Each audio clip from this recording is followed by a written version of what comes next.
Hello everyone, welcome once again to round number 9 of the FIDE Candidates 2022 in Madrid. And one of the decisive games for today is Liren's win against the Anchors of Duda. This was the last game to finish. And also this is Ding's first win in the tournament. And again, it's typical of Liren's victory. The king walk. Okay, Ding's king once again, marching his way to victory. Okay, c4, knight f6, g3. Started with the English, but it transposes into the Catalan. Knight f3 takes, queen a4, knight b7. White regains back the pawn with the queen, a6, queen c2.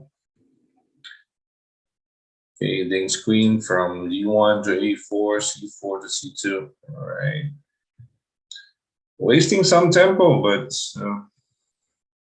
at least material is even.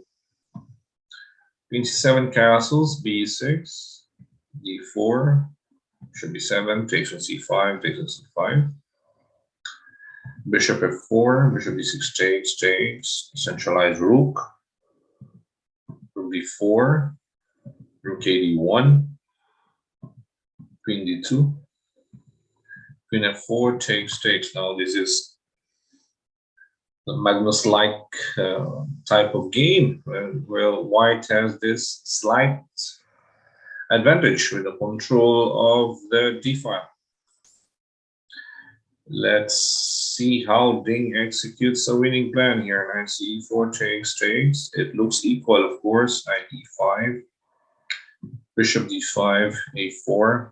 Okay, we have a strong outpost on e5. That is white's edge.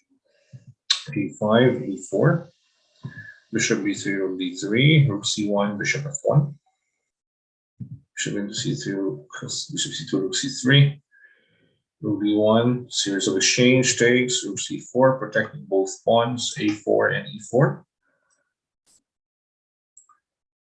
Duda went for rook d8. Ding doesn't want to waste time. He could also play f3, of course, here, but he went for knight c6. He doesn't like maybe f3 bishop to b3, although he could go for rook c7 here. But actually this a pawn was the main character in the game, yeah, the hero of the game. So knight c6, keep an eye on that a4 pawn. Rook b2, knight takes a5, nice capture by Ding. Of course, takes and e5 loses into a backrunner mate. So g6 for Duda. Rook c8 check. Knight c4 protecting b2. Rook c2 b4. Okay, last one must be pushed. Rook c1, knight takes b6. Rook to b1, king g2, a5. All right, defend that pawn. Keep an eye on that pawn. Rook to b3. Duda cannot go a4, so he has to go rook b3 and rook a3. Rook behind the pass pawn. At the moment, white cannot play a6 because there's bishop f3 check. Yeah, if you go king g1, rook takes b6. If you go a7, the bishop just in time protects that square. Okay. So Ding had to attack the bishop with rook c1, bishop f3, king g1, rook a3, knight c4, protecting the pass pawn. Rook a2, knight e5, hitting the bishop. And here Duda played the decisive mistake of the game, and also in the first time control, he blundered it on the 40th move. Okay, the time control here is 2 hours each for the first 40 moves without increment. And an extra hour, once you reach 40, another extra hour going to 60 without increment. The increment starts on the 61st move. So Duda on the 40th blundered with bishop takes e4.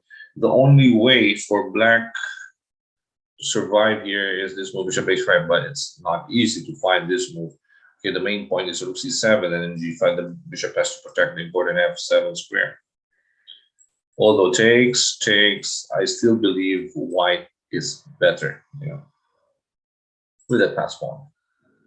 But bishop takes e4. This is decisive now. Rook c7. You cannot take the pawn on a5. Rook takes f7. You lose the knight on f6. So Duda had to play knight e5. Rook takes f7, king g8, and then bishop.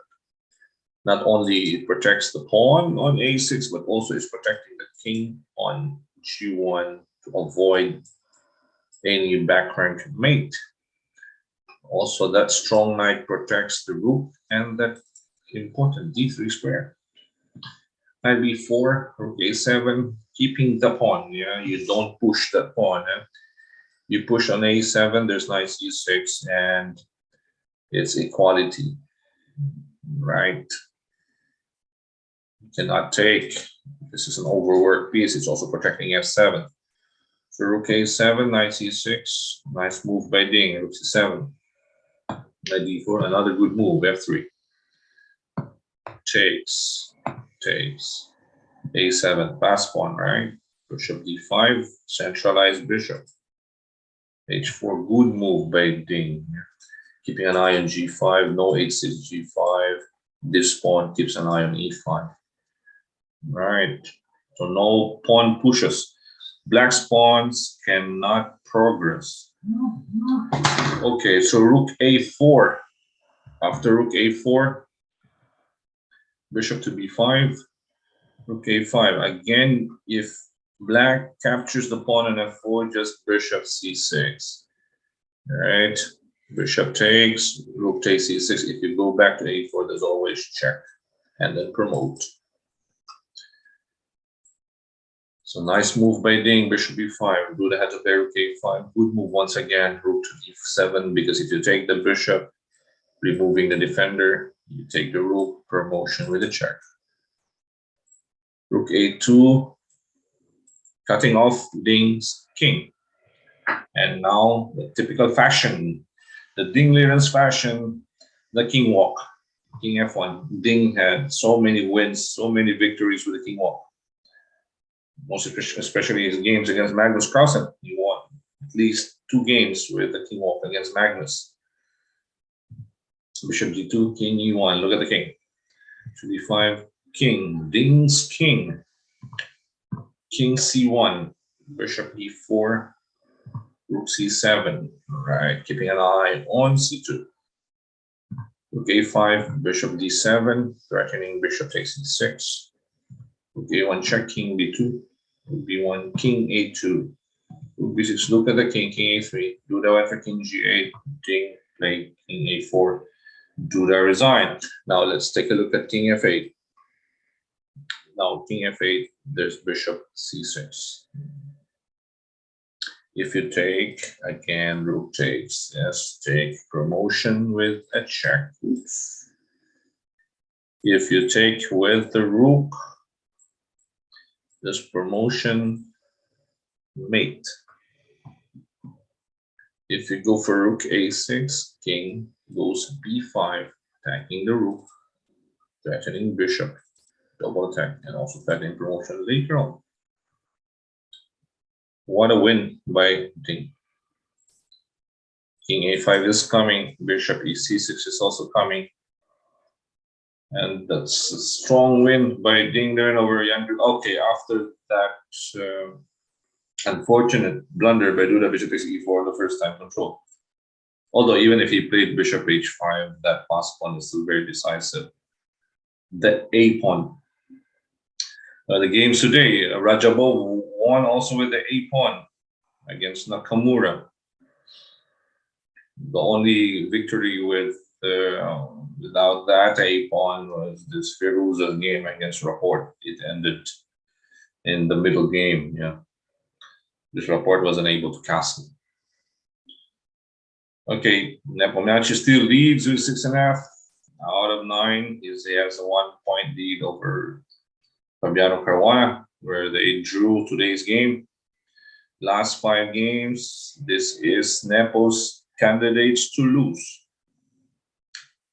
We are not sure if he's going for cruise control. Yeah, we are not sure if he's going to draw the last 5 games.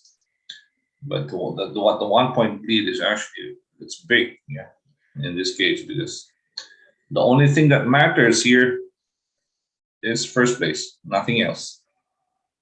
You win first place, you play with Magnus.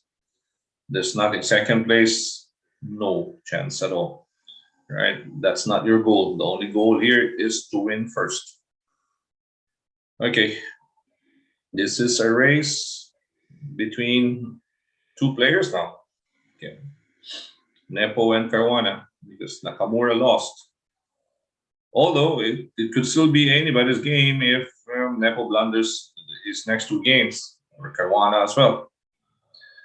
We'll see what happens in the last 5 games. We'll continue our coverage of the FIDE Candidates 2022 in Madrid. Thank you guys for supporting our channel, Charles Max Chess and Charles Max Entertainment on Facebook and YouTube. This is Coach Oliver. Stay safe, everyone. Bye-bye.